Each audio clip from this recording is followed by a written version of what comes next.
Kita semua pernah merasakannya, ya perasaan kecewa.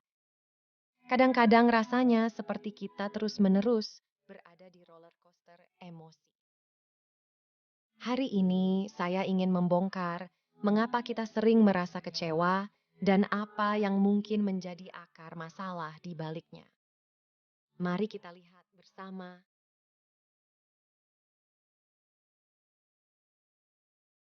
Kita sering merasa kecewa karena kita cenderung menetapkan harapan yang terlalu tinggi.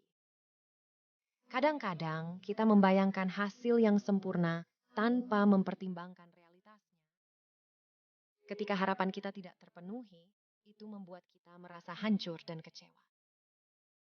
Jadi, penting untuk tetap realistis dalam menetapkan harapan dan menerima bahwa segala sesuatu mungkin tidak selalu berjalan sesuai.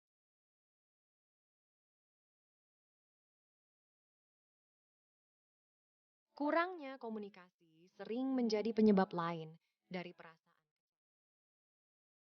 Terkadang kita berharap orang lain memahami perasaan kita tanpa harus mengatakannya secara jelas.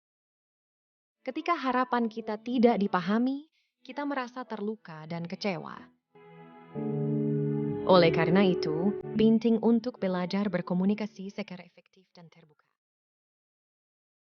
Jangan ragu untuk menyampaikan perasaan dan pikiranmu kepada orang lain.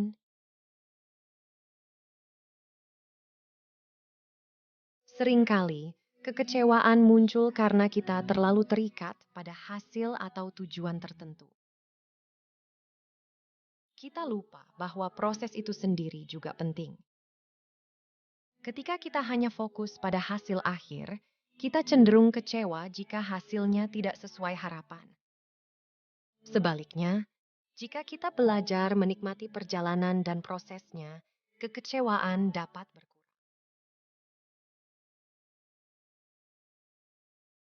Ketidakmampuan untuk menerima perubahan juga bisa menjadi sumber kekecewaan yang besar. Kadang-kadang, kita begitu keras kepala dan terpaku pada kebiasaan atau rencana tertentu, sehingga kita merasa terguncang ketika keadaan berubah. Belajar untuk bersikap fleksibel dan terbuka terhadap perubahan dapat membantu mengurangi tingkat kekecewaan yang kita rasakan. Akhirnya, perbandingan sosial sering menjadi pemicu kekecewaan. Kita sering membandingkan hidup kita dengan orang lain, terutama melalui media sosial, dan ini dapat membuat kita merasa kurang berharga atau tidak memadai. Penting untuk diingat bahwa setiap orang memiliki perjalanan hidupnya sendiri. Dan kita harus fokus pada kebahagiaan dan pencapaian pribadi tanpa membandingkannya dengan orang lain.